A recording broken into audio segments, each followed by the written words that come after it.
Meus queridos, uma boa noite. Hoje, 26 de julho de 2023, às 19h29. Se você assistir durante o dia, um bom dia. Se você assistir durante a tarde, uma boa tarde. Mas no momento que nós estamos aqui gravando, uma boa noite. E para quem for ver hoje ainda, uma excelente noite. Nosso semanário de oração, por nosso canal Saber a Fé e por nosso Facebook. Aqueles que nos assistirem no canal, deixem o seu like, se inscrevam no canal e ative o sininho. Acho que agora eu acertei, que ative o sininho para receber as novidades do canal. Aqueles que assistirem pelo Facebook, deixem um like. E ambos, se quiserem fazer algum comentário que nos ajude, alguma sugestão preciosa, estamos à sua inteira disposição. Já oramos por todos aqueles que estão a padecer, que nós sabemos, e Deus sabe. Agradecemos por a vida daqueles que estão a se recuperar. Agradecemos também pela vida daqueles que ainda não estão em recuperação. E mandamos 2 abraços especiais. Um para a nossa irmã Marluz, que acabamos de celebrar a ceia na casa dela hoje à tarde. E um abraço bem forte, irmã Marluce. Que Deus, a senhora esqueci de dizer quando estava conversando, antes de celebrar a ceia, eu achei a senhora muito melhor. Fiquei muito contente em ver a senhora e mais uma vez, e que Deus a abençoe ricamente e a senhora fique com saúde plenamente restaurada logo. O mesmo para o meu querido concunhado Aldo, que Deus o abençoe, que esse procedimento seja logo aprovado, feito, e sua saúde melhore, você fique curado. É a nossa súplica ao Senhor, que o Senhor nos escute e te cure, e aconteça assim, pela vontade de Deus. A vontade de Deus é o que importa. E é sobre isso o assunto de hoje. A vontade de Deus, seus decretos. Nós na semana passada vimos a respeito, nós observamos os decretos em geral um pouquinho, né? Mas nós falamos do decreto de Deus para estabelecer a sua igreja. Nós vamos falar um pouco mais no domingo à noite, vamos continuar com o assunto dos decretos. E hoje vamos falar de 2 tipos de decretos. Os decretos permissivos, coisas que acontecem e só acontecem, tudo só acontece com a permissão de Deus. E os decretos volitivos são os decretos da vontade de Deus. E a vontade de Deus é boa e agradável, não é sempre. Mas quando acontece alguma coisa ruim, você já entende que é algo que vem da permissão de Deus e não do seu querer, que é bom e agradável. Então, não temos nenhuma dúvida que há diferenças muito grandes a respeito dos decretos, desses 2 tipos, basicamente. E há basicamente esses 2 tipos de decretos, ou decreto, como nós falamos semana passada. E domingo à noite, se você quiser saber um pouco mais sobre a igreja, nós vamos passar esse gráfico aqui para o nosso querido irmão Júlio Hermes. Aqui é só um esboço, para tentar explicar através desse gráfico a casa de Deus, a casa cristã, o cristianismo. Esse decreto do Senhor para que exista essa realidade e como isso funciona. E nós devemos a ideia de fazer tal gráfico ao querido C.S. Lewis. C.S. Lewis, o autor das Crônicas de Nárnia, é quem ensinava que a fé cristã, o cristianismo, é como uma casa, o hall de entrada, onde nós ali adentramos na fé cristã, e os cômodos são os vários tipos, estão nos cômodos os vários tipos de cristianismo. Então a cristandade é uma casa única, mas com vários cômodos, e todos nos encontramos no hall de entrada, mas cada um habita o seu cômodo na sua denominação. Há 3 tipos básicos de cristianismo: o cristianismo protestante, do qual eu humildemente faço parte, o catolicismo romano e a ortodoxia do Oriente. Vou explicar isso de uma forma melhor, bem melhor, através do gráfico, se Deus permitir, no domingo à noite. Hoje nós vamos tratar de uma questão específica, como já falei, os decretos da permissão e os decretos do querer, da vontade de Deus. Nós encontramos aquele texto famoso que todo mundo já leu, ao menos quem já estudou alguma coisa sobre os decretos, que está em Deuteronômio 29, 29, Deuteronômio 29, 29, que na versão atualizada, ainda segunda edição, diz assim: as coisas encobertas pertencem ao Senhor, nosso Deus, porém as reveladas nos pertencem a nós e a nossos filhos. E diz mais: para sempre.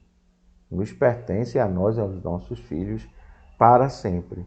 E ele diz mais: para que cumpramos, diz o texto, todas as palavras desta lei. O que é revelado é para ser cumprido.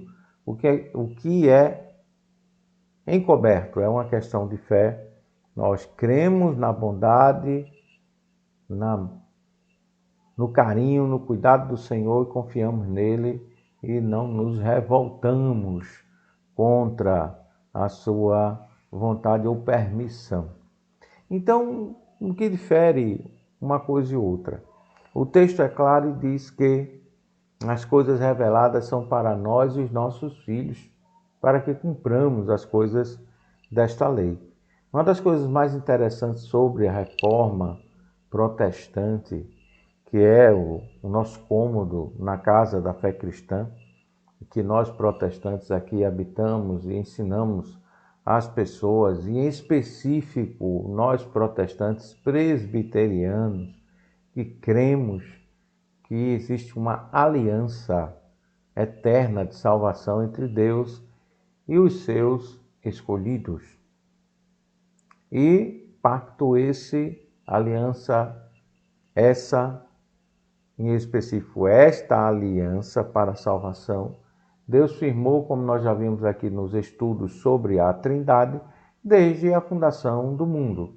Como nós vimos semana passada, o nosso Senhor deu a sua vida na fundação do mundo para que nós, os seus eleitos, seus escolhidos, o conhecêssemos como Senhor e Salvador das nossas vidas. Estou a par que arminianos e afins não creem dessa forma, dessa maneira, em específico sobre esse assunto. Estou a par também que há muita controvérsia e luta a respeito disso, mas não estou aqui para nenhuma polêmica. Estou falando como pastor presbiteriano a presbiterianos, e se algum irmão de alguma vertente do cristianismo quiser assistir esse vídeo, tenha compaixão, no sentido de que, se eu me dispuser a assistir uma mensagem arminiana, já sei o que vou ouvir e assisto se eu quiser. O mesmo com relação a você, meu querido, se você for arminiano, se você crê de outra maneira, você fica à vontade para não assistir. E é como eu vi uma pessoa aqui no YouTube dizer: deixe um like se você gostou e compartilhe com um amigo seu. Você gostou, você deixa o like e compartilha com um amigo seu. Se você não gostou, você deixa um dislike e compartilha com o inimigo seu, porque o seu inimigo pode concordar comigo. Então, brincadeiras à parte, é engraçado e interessante que nós devemos levar tudo na vida com bom humor. Quando nós chegarmos na eternidade, todos estaremos habitando a mesma casa, e já disse um grande homem de Deus que do lado de fora, na porta da casa, tem uma plaquinha dizendo assim: vinde a mim todos que estáis cansados e sobrecarregados, e vocês vão ver que está no Evangelho. E quando você entrar nessa casa celestial e você olhar, tem uma plaquinha do lado de dentro. Você vai entrar na casa eterna celestial, olhar para trás assim, não está mais escrito vinde a mim, todos que estáis cansados e sobrecarregados. Vai estar escrito eleitos desde antes da fundação do mundo, eleitos desde a fundação do mundo. E salvos pelo Cordeiro que foi morto desde a fundação do mundo. Então, essas duas verdades coexistem. Não estou dizendo que um sistema sobrepõe ao outro. O arminianismo e o calvinismo são sistemas absolutamente diferentes quanto à salvação e quanto a outros detalhes do que a Escritura nos revela. Porém, eles existem, estão aqui. E, repito, se você não for calviniano ou calvinista, acredito que escute pelo menos com educação, que se deixar algum comentário desfavorável, o faça também com educação, que nós vamos responder com educação. Caso o comentário não seja legal, nós não vamos responder e vamos bloquear. Então, tudo deve ser feito com educação. Por que esse preâmbulo? Porque é um assunto, por exemplo, que dividiu a minha igreja quanto adolescente. Uma igreja lá em São Lourenço teve uma série de problemas para que ela se dividisse. A época, entre 1985 e 1986. Se eu não me engano, a divisão foi em 85, já faz bastante tempo. E o problema começou porque nosso pastor começou a nos ensinar as doutrinas da graça pela confissão de fé de Westminster. E para mim foi um deleite. Ele começou, eu já vinha ensinando, minha conversão foi em 84, tudo passou muito rápido. Em 85, em 84 ainda, ele já tinha adentrado nas doutrinas da graça e deu problema, e dá problema sempre, é uma coisa impressionante. Hoje o mundo mudou, as igrejas mudaram, muita gente que está em igreja calvinista quer ser arminiano e muita gente que está em igreja arminiana quer ser calvinista, e fica complicado até para nós aqui tentarmos passar uma ideia do que seja esse contexto de um multiverso e de uma confusão e até de um caos que só pode acontecer em quem fala muito estuda pouco. Então, meu conselho, se você é arminiano ou calvinista, estude mais, fale menos, e debates se debate levasse alguém a algum lugar, depois que criaram os debates na política, hoje o nosso país e o nosso mundo seriam lugares perfeitos. Eu tenho a opinião do apóstolo Paulo. Eu tenho a opinião do apóstolo Paulo. Não há muito sentido em debates. O debate vai depender do dia que o debatedor estiver e não da verdade. A verdade só se estabelece no coração de alguém que a busca. Então, se você busca sinceramente a verdade, vamos lá, depois desse preâmbulo não é tão grande, nós vamos tentar deixar um pouquinho do que seja a verdade. Voltando para Deuteronômio 29, as coisas encobertas pertencem ao Senhor, nosso Deus, porém as reveladas nos pertencem, a nós e a nossos filhos para sempre. Aqui vem também a questão da aliança, do pacto entre, como nós já falamos, Deus e os seus eleitos. Dentro desse pacto não só estão, como os Atos nos revelam e várias outras passagens das Escrituras, está uma íntima relação entre um eleito, a sua descendência e Deus. Então Deus tem um pacto conosco que Ele escolheu e com nossos filhos. Esse pacto tornar-se-á conhecido no tempo e na história, mas ele foi no espaço e no tempo, mas ele foi decidido por Deus, ele foi decretado por Deus. Decreto é isso, é uma decisão absoluta de somente aquele que pode tomar decisões absolutas, que é o próprio Deus. Então ele tomou a decisão de nos salvar, enviou o seu Filho para tanto.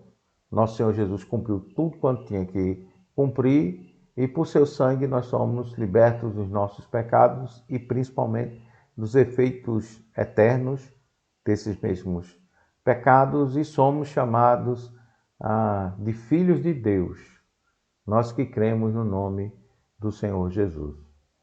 E nossos filhos estão dentro desse pacto, mesmo que não aparentem serem salvos no momento, mas se nós confiamos em Deus, nós não os apresentaremos à igreja.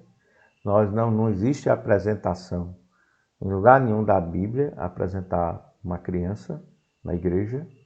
Isso não existe. Se você é credo-batista, me perdoe, mas pensa um pouquinho. Existe? Não. Você confia total e absolutamente que alguém batizado adulto é um crente? Não. Se você for pastor já com experiência, você vai saber que aparentemente alguém pode parecer um crente e daqui a pouco apostatar ou se afastar. Então, eu como pastor confio muito mais em batizar um bebê do que batizar um adulto, sincera e honestamente.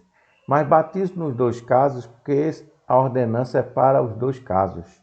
A ordenança do batismo tanto é para os adultos quanto para os filhos desses adultos crentes que professam sua fé em Deus. E quando crescerem, nós vamos lutar, trabalhar, ensinar, fazer com que a igreja permaneça em seu trabalho para que essas pessoas conheçam, esses bebês cresçam fortes, saudáveis e possam de fato professar a sua fé, uma fé salvífica no Redentor, nosso Senhor e Salvador Jesus. Aí você diz assim, o que é que tem a ver? Esse homem está dizendo isso com o decreto, é para puxar briga com quem nas igrejas presbiterianas está apresentando criança e não está batizando. Em primeiro lugar, eu não sei, que eu vejo às vezes nas redes sociais, eu não estou entendendo o que eu estou vendo. Igreja presbiteriana, onde as pessoas ficam com o pão na mão, assim, na hora de tomar aceito, um fica esperando pelo outro, como parece dizer a Bíblia, mas isso na Bíblia não diz isso. É esperando que as pessoas estejam juntas, em comunhão, não no sentido de ficar, como você sabe, que você engoliu, mastigou, macerou o pão ao mesmo tempo. A mesma coisa, fica todo mundo assim. Pronto, isso em si, em minha humilde opinião, é uma péssima interpretação da passagem. Uma péssima interpretação da Bíblia inteira é você achar que as crianças devem ser apresentadas e não batizadas. E já chegando à conclusão do que nós queremos ensinar hoje, as coisas encobertas pertencem ao Senhor nosso Deus. Não cabe a nós procurar descobrir essas coisas. Mas diz mais, porém, as reveladas nos pertencem, o Evangelho nos pertence, a nós e a nossos filhos.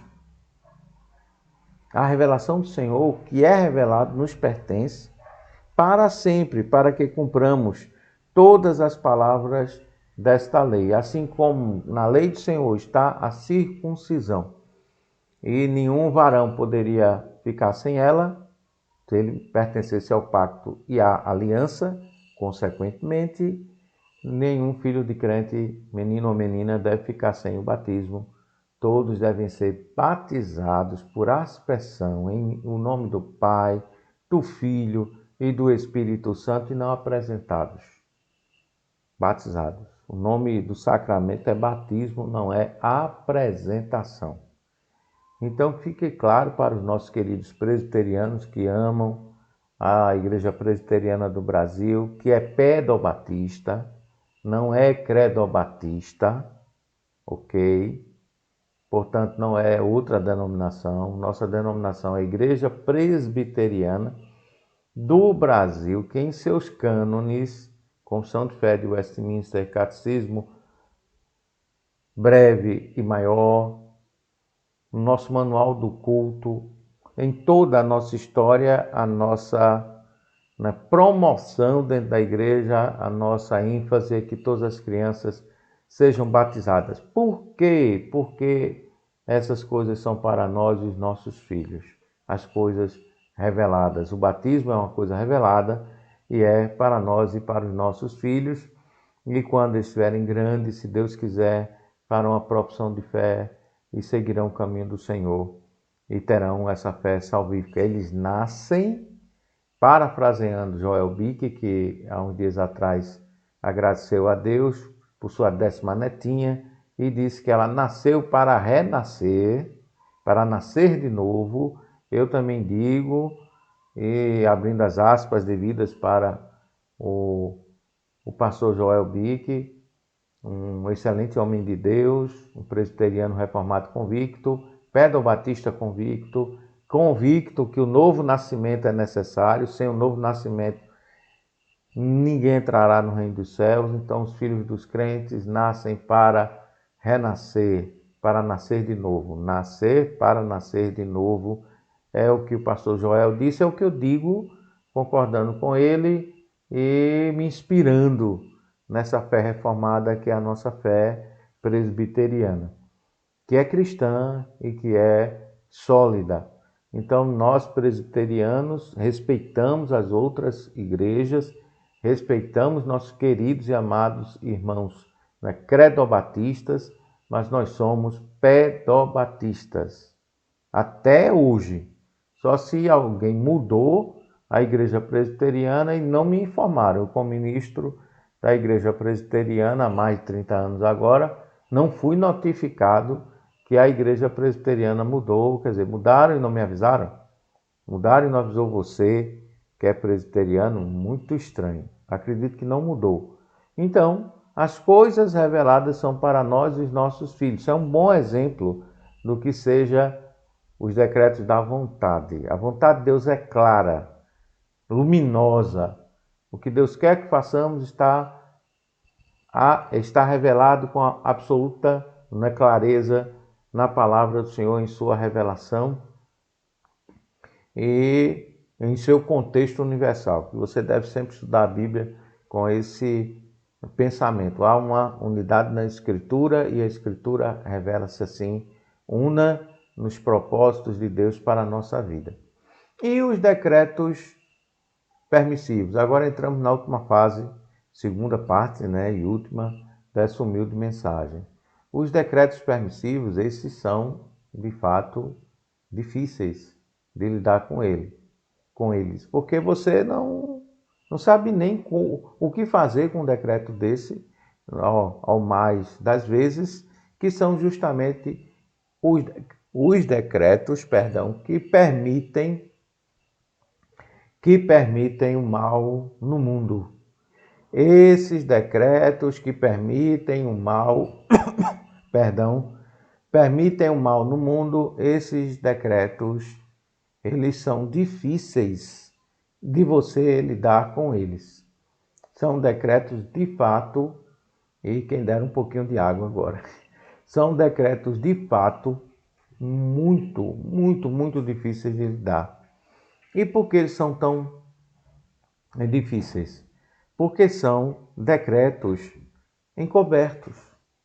Encoberto não o acontecimento, mas a maioria deles, até o acontecimento, até você se aperceber que aconteceu uma coisa ruim em sua vida, você não sabia nem pela revelação. A revelação nos diz que no mundo nós teremos, aflições, mas a palavra do Senhor nos diz também, no mesmo contexto, nosso Senhor nos diz que no mundo nós teremos aflições, mas que nesse mesmo mundo nós devemos ter bom ânimo, porque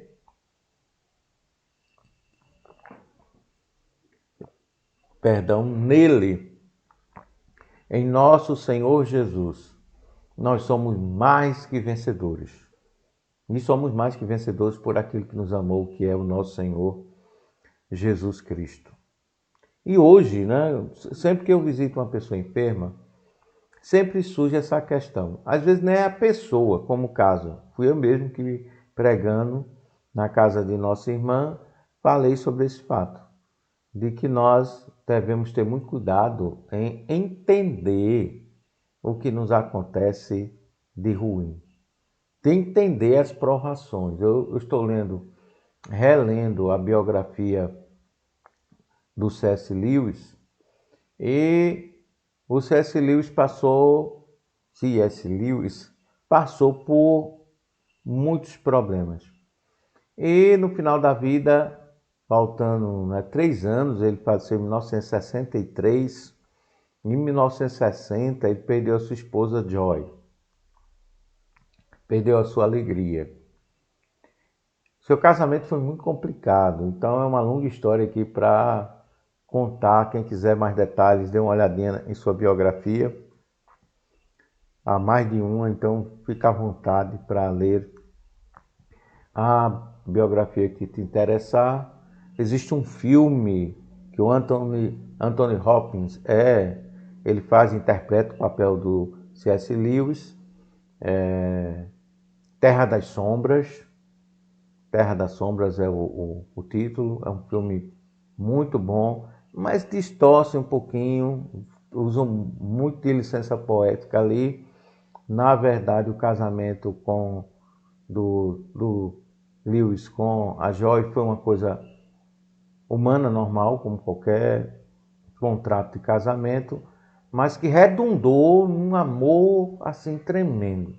E ele a perdeu na luta contra o câncer.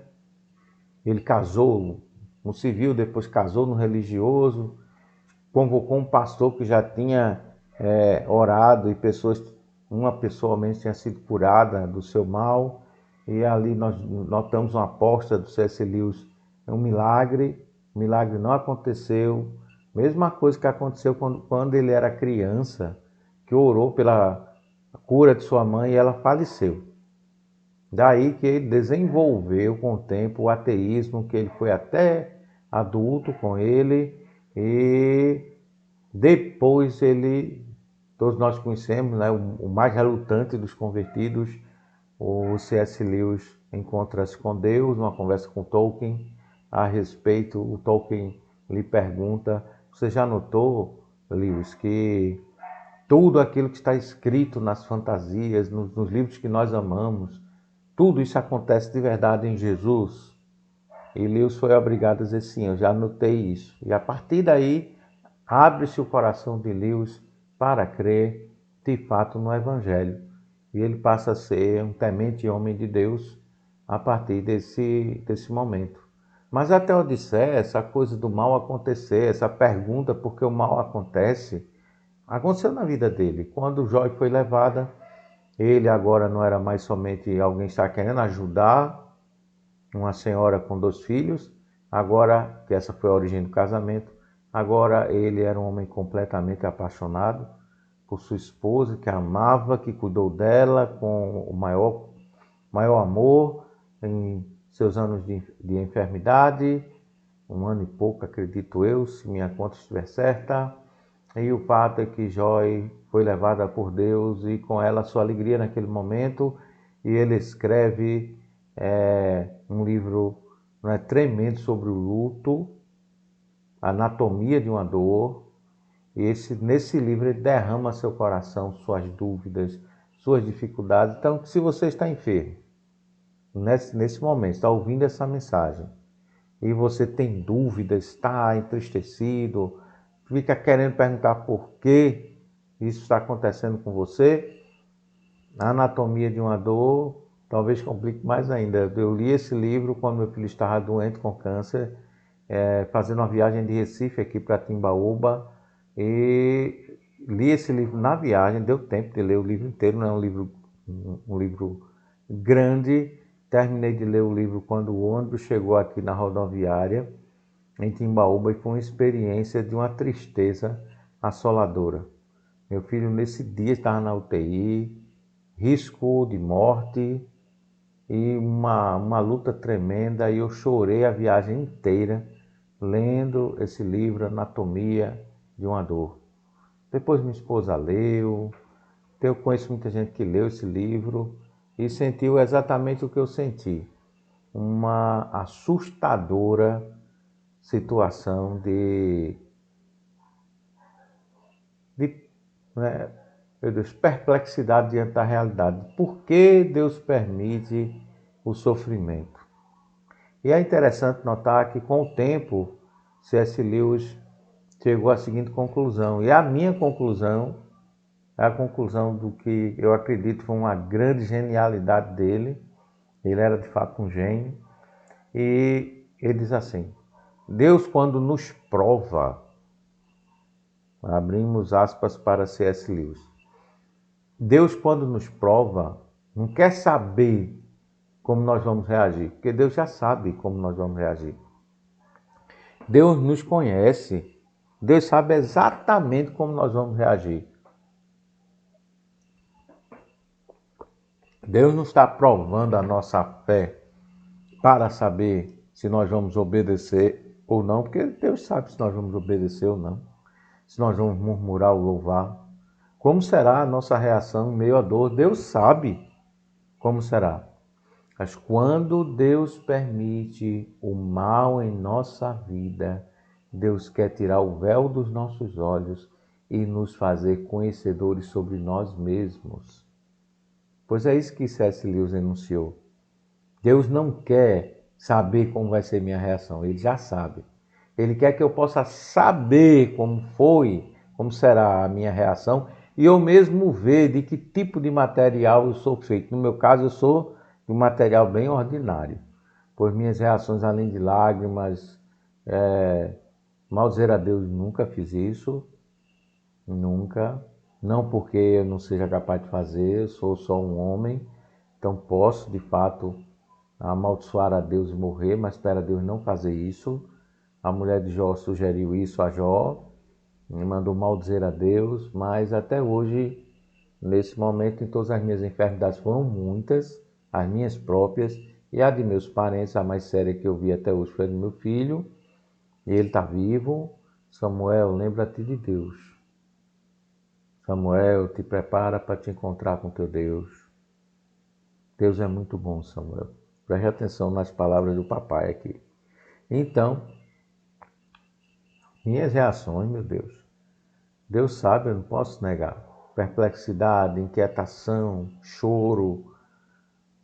Eu não sei como eu aguentei chorar tanto. E ainda tenho lágrimas, que eu ingiro líquido, então ainda vou ter muita lágrima. E ainda terei muita lágrima para chorar. E a Bíblia diz que Deus guarda no seu odre todas as nossas lágrimas, Ele as conta todas e as consolará todas, pois toda lágrima será enxugada e não haverá mais dor nem pranto quando a eternidade chegar. Mas a eternidade não chegou ainda. E você, digamos que você esteja passando por problemas muito sérios agora, nesse instante, agora às 8h02 do dia 26 de julho de 2023. Então saiba você que você não está sendo provado para que Deus te conheça. Você está sendo provado para que você se conheça. E é essa explicação mais plausível, apologética e robusta que eu encontrei em minha vida até hoje. É a explicação do C.S. Lewis. Deus não está nos provando para que Ele possa nos conhecer, Ele já nos conhece. Deus está, quando Ele nos prova para que nós nos conheçamos e possamos reconhecer que nós somos pó, como diz o Salmo 103. Porque nós somos um pozinho muito voluntarioso, nós somos um pozinho muito difícil, nós somos um pó muito que gosta de reclamar, nós somos um pó, às vezes, muito agressivo, e nós somos um pó, às vezes, nos olhos dos outros. Nós, às vezes, dificultamos em muito a vida dos outros. E é preciso sofrer para ser moldado. Se o barro não apanhar, ele nunca vai chegar ao molde certo. Aí você diz, tudo bem, eu acredito nisso tudo, mas por que eu? Por que comigo? Por que com as outras pessoas não acontece? Com esse tanta gente que tem a minha idade, não tem as minhas enfermidades.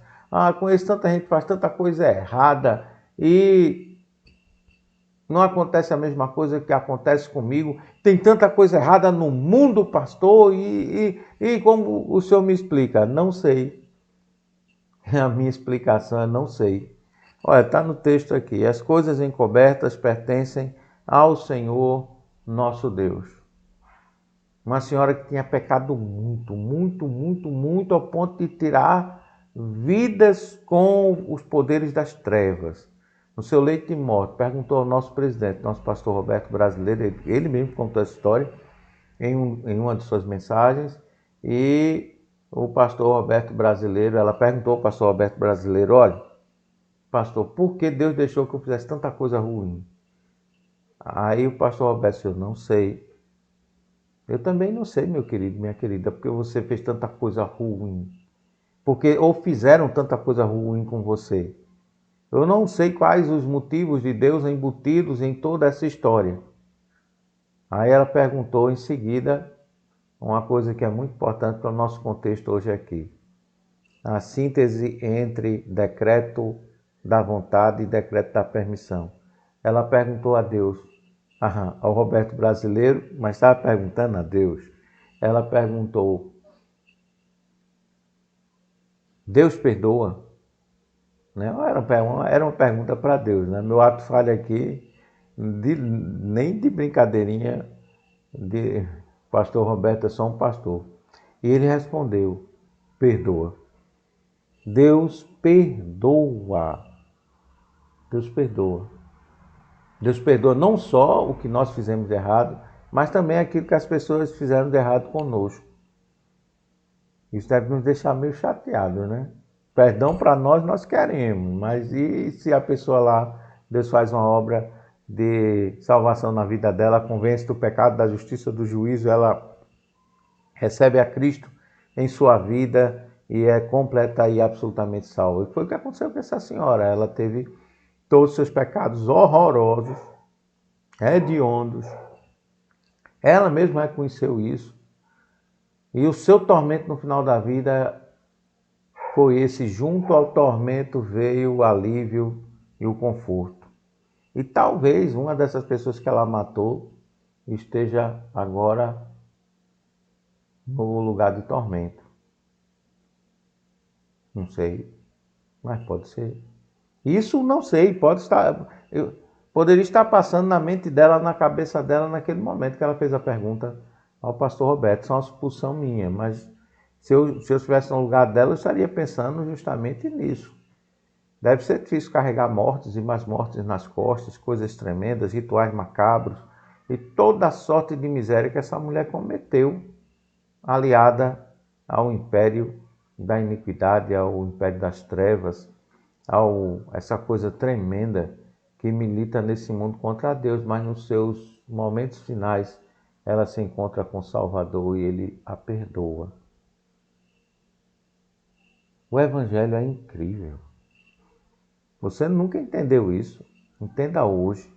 O Evangelho ele é incrível, porque salva o pior pecador. Não estou dizendo que eu sou melhor que essa mulher não, mas ela realmente, na ladeira da miséria, ela desceu bem fundo. E imagine que tem perdão.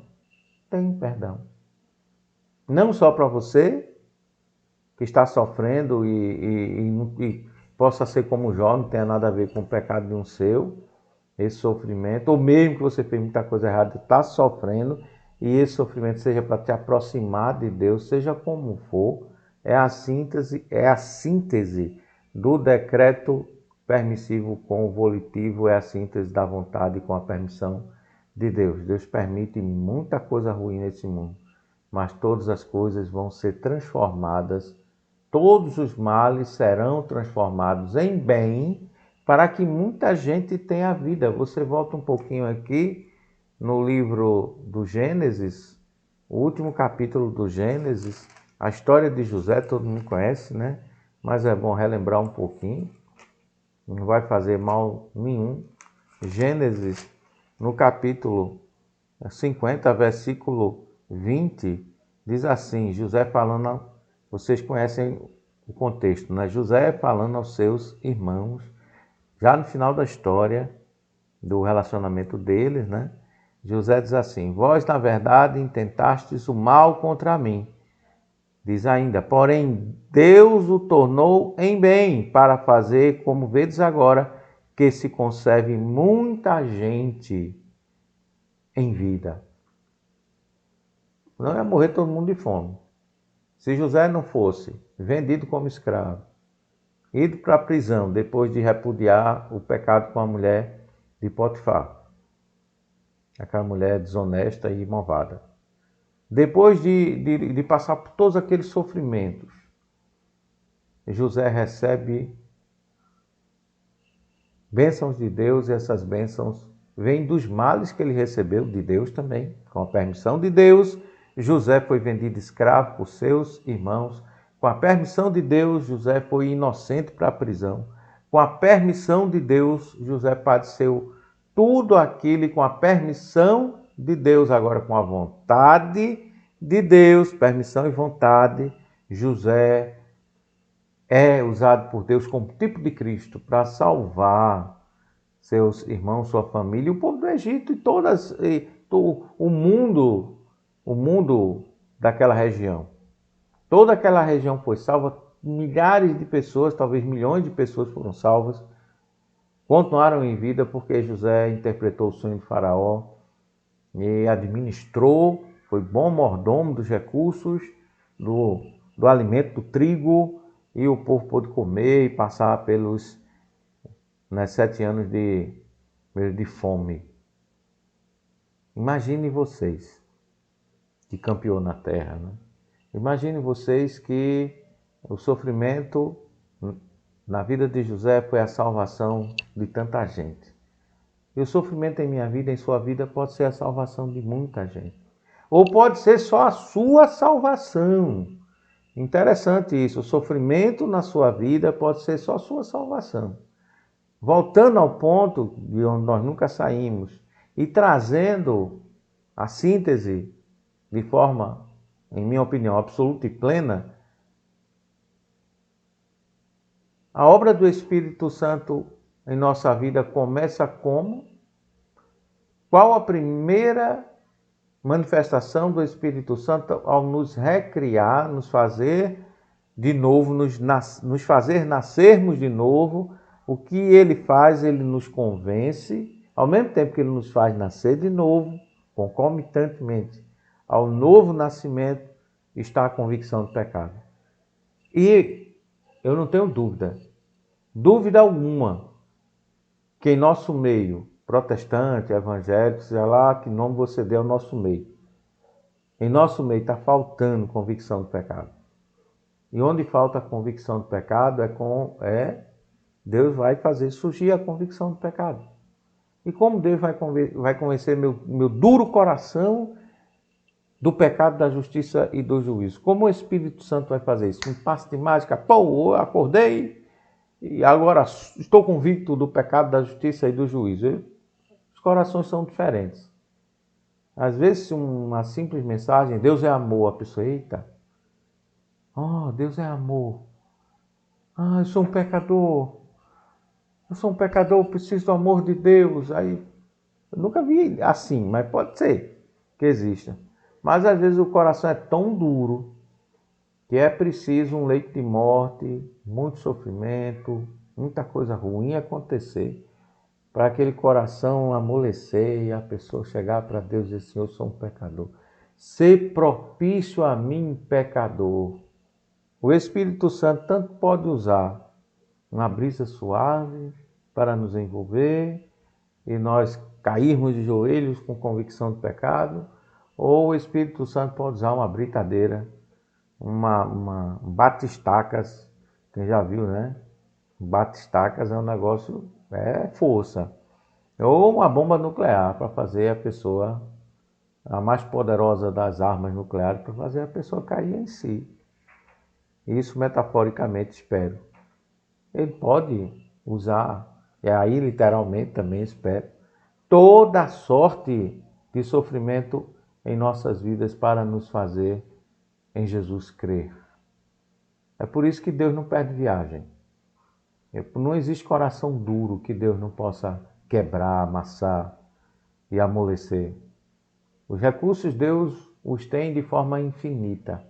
Deus pode fazer com que o universo todo ele se alinhe para que você tenha convicção de pecado, corra para Jesus e, portanto, seja salvo. Como a moça, no caso do reverendo Roberto, que ele contou. Deus pode fazer tudo isso.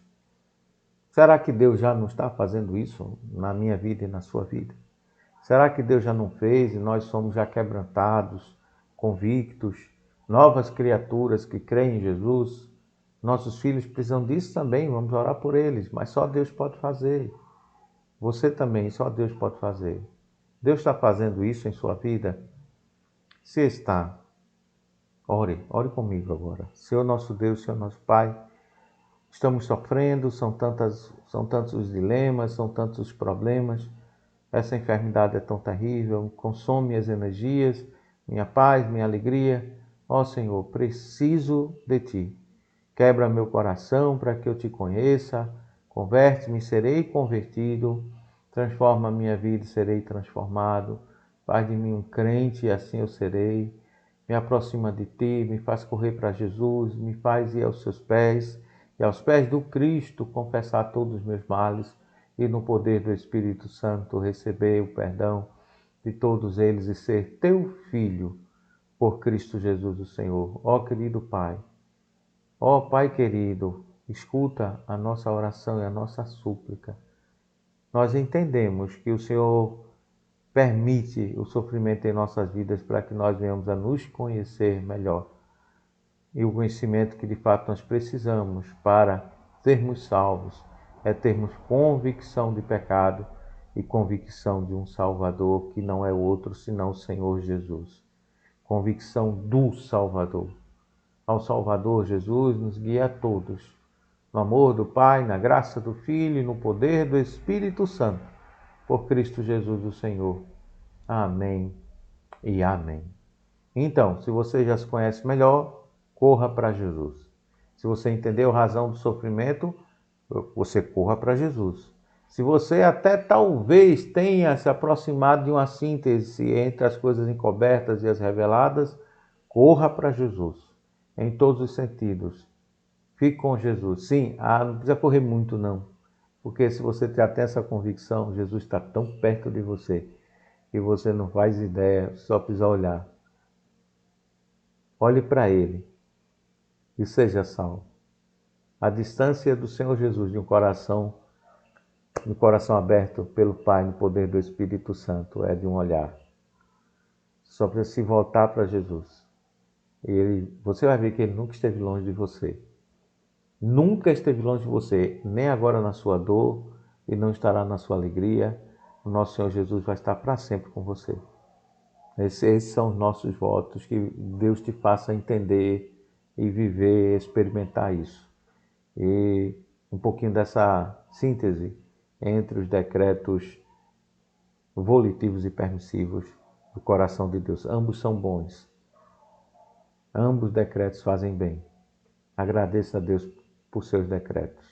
Mais uma vez, no amor do Pai, na graça do Filho e no poder do Espírito Santo. E até semana que vem, se Deus assim permitir, no nosso próximo semanário de oração, pelo canal Saber a Fé ou pelo Facebook. Nos dois ambientes você vai encontrar ali.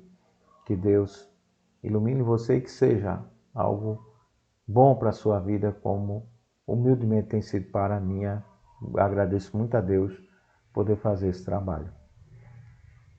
No bendito nome do Senhor Jesus, bênçãos e mais bênçãos, todas elas nas regiões celestiais de ação do crente, bênçãos e mais bênçãos, todas elas nas regiões celestiais em Cristo, já são nossas. Até semana que vem.